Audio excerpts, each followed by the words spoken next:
Saya kesian Timbalan Menteri. Semalam dia bagi tahu dengan salah seorang sahabat saya, inilah aku susah pening kepala ni. Sebenarnya menteri yang nak suruh bawa ni. Jawabat fitnah, jawabat. Nanti saya jawab. Baik. Saya tak pernah menyebut dan berjumpa siapa pun. Tarik balik. Baik. Tarik balik.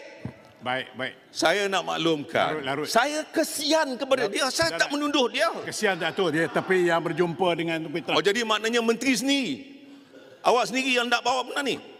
Ya. Abang Muhammad sebut, saya berjumpa dengan salah seorang Abang Muhammad yang mengatakan saya terpaksa bawa. Saya tak jumpa siapa-siapa, Abang Muhammad. Ini tanggungjawab saya sebagai Menteri Negara.